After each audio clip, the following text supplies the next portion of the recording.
Paris Olympic 2024 में जो हो रहा है वो शायद कभी किसी ओलंपिक्स में नहीं हुआ है। एक के बाद एक कंट्रोवर्सी हमें देखने को मिल रही है। तो आज हम उन सभी कंट्रोवर्सीज के बारे में इस वीडियो में बात करेंगे। इवन पेरिस ओलंपिक की जो ओपनिंग सेरेमनी है वो किसी भी स्पोर्ट्स इवेंट के इतिहास की सबसे वर्स्ट ओपनिंग सेरेमनी बताई गई है, क्योंकि इस ओपनिंग सेरेमनी ने एक रिलीजियस कंट्रोवर्शियल मोड़ भी ले लिया था। 2024 पेरिस ओलंपिक की इस ओपनिंग सेरेमनी को ग्लोबल क्रिश्चियंस की मॉकरी और इंसल्ट भी कहा गया है। हालांकि ऑर्गेनाइजर्स ने इस पर माफी भी मांगी है। was never an intention to show disrespect to any religious group. On the contrary, was achieved. If people have taken any offense, we are of course really sorry. दूसरी चीज, इस ओलंपिक में फीमेल एथलीट्स के लिए हिजाब को ban कर एक और रिलीजन को हर्ट किया गया है। IOC इंटरनेशनल ओलंपिक कमेटी के रूल 50 गाइडलाइंस के मुताबिक किसी भी तरह का राजनीतिक, धार्मिक, जातीय प्रोपेगेंडा का प्रदर्शन ओलंपिक में अलाउड नहीं है, जिसकी वजह से इंश्योर करने की कोशिश रहती है कि focus athletes, performance, sports, unity और यूनिवर्सैलिटी पर ही रहे। लेकिन पेरिस ओलंपिक 2024 में तो कुछ और ही देखने को मिल रहा है। ओलंपिक शुरू होने से पहले ही कंट्री में प्रोटेस्ट होने शुरू हो गए थे कि किस कंट्री को पार्टिसिपेट करना चाहिए, किसको नहीं।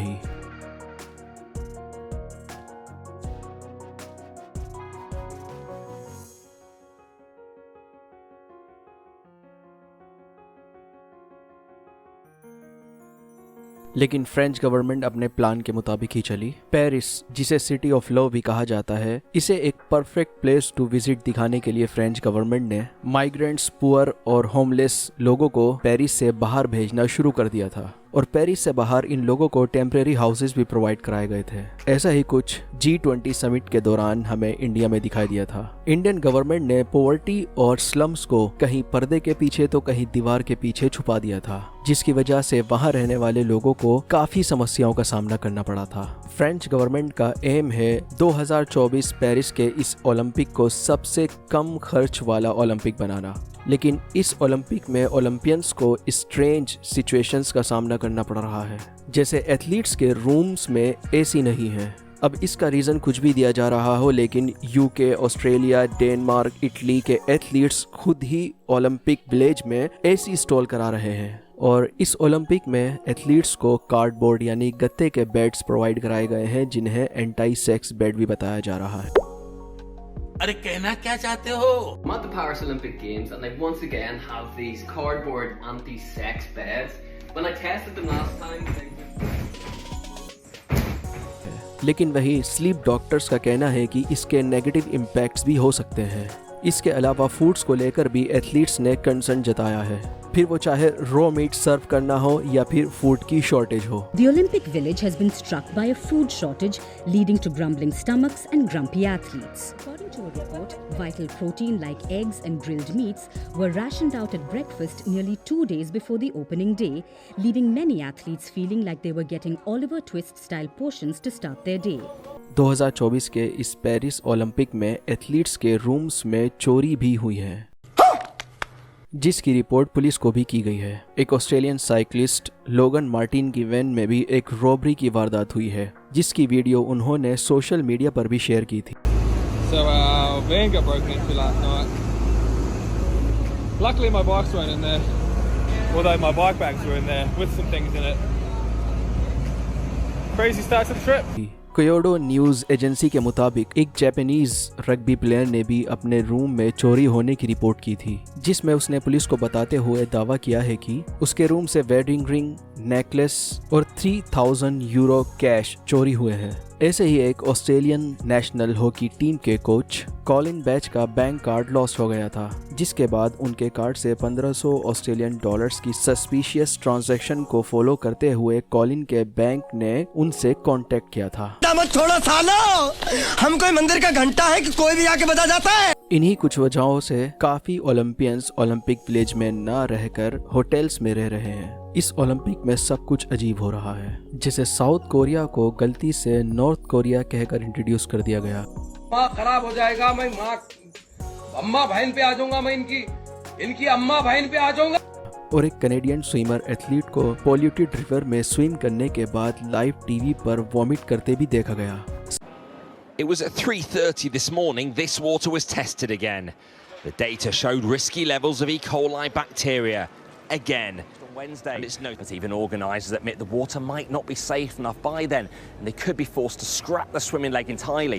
सर्फिंग की अगर बात करें तो ये स्पोर्ट हुआ था पेरिस से लगभग 16,000 किलोमीटर दूर ताहिती आइलैंड पर, जहां पर इस गेम को देखने वाली लाइव ऑडियंस तो बहुत कम थी, लेकिन एक ब्राजीलियन सर्फर गैब्रियल मेडिना की इस फोटो ने इतिहास रच दिया, जो कि इंटरनेट पर बहुत तेजी से वायरल हुई। और इस फोटो को लेने वाले प्रोफेशनल फोटोग्राफर जेरेमी ब्रोलेट की भी काफी प्रशंसा की जा रही है। इस फोटो को लेने वाले फोटोग्राफर जेरेमी का कहना था कि कंडीशंस परफेक्ट थी, वेव्स टॉलर थी और बोट भी करीब थी, लेकिन शुरुआत में इस फोटो को फोटोशॉप या AI समझा जा रहा था। और इस टर्किश शूटर यूसुफ डिकेच के बारे में कौन नहीं जानता, जो कि एक इंटरनेट सेंसेशन बन गया था, जिसका फोटो और मीम्स दोनों ही इंटरनेट पर बहुत तेजी से वायरल हो गए थे। इसकी वजह ये थी कि जहां दूसरे शूटर्स स्पेशलाइज्ड इक्विपमेंट्स जैसे headphones, special lenses, head, noise cancellation ये सब पहनकर शूटिंग करते हैं, वहीं दूसरी ओर 51 year old Turkey shooter Yusuf Dikec एक स्टैंडर्ड ग्लास और एक नॉर्मल टी शर्ट पहने हुए कैजुअल वे में आता है, किसी मूवी के हीरो की तरह लेफ्ट हैंड पॉकेट में रखकर शूट कर देता है और 10 मीटर एयर पिस्टल इवेंट में सिल्वर मेडल अपने नाम कर लेता है, जिसके इस मोमेंट ने इस आदमी को वर्ल्ड मोस्ट पॉपुलर पर्सन बना दिया था। एक और इंसिडेंट जिसकी वजह से इंटरनेट पर जेंडर को लेकर एक अलग ही बहस छिड़ गई थी, और वो इंसिडेंट था अल्जीरियन बॉक्सर इमानी खलीफ और इटालियन बॉक्सर एंजेला कैरिनी के बीच बॉक्सिंग मैच, जिसमें इटालियन बॉक्सर ने 46 सेकंड्स में ही क्विट कर दिया था। बाद में एंजेला ने मीडिया से बात करते हुए बताया कि उन्हें मैच से इसलिए बाहर होना पड़ा कि पहले कभी किसी ने इतना जोरदार हिट नहीं किया था, उन्हें अपनी नाक टूटने का भी डर लगने लगा था। इटालियन बॉक्सर का कहना था, I have never felt a punch like this. Another story that we've been covering is the growing controversy over the Algerian boxer Iman Khalif. She is through to the quarterfinals of the women's 66 kilo category after her opponent, Italy's Angela Carini, abandoned the bout in 46 seconds. She took just one punch to the face and then walked to her corner, where she was heard saying, "It's not right." The Italian boxer was in tears after the match.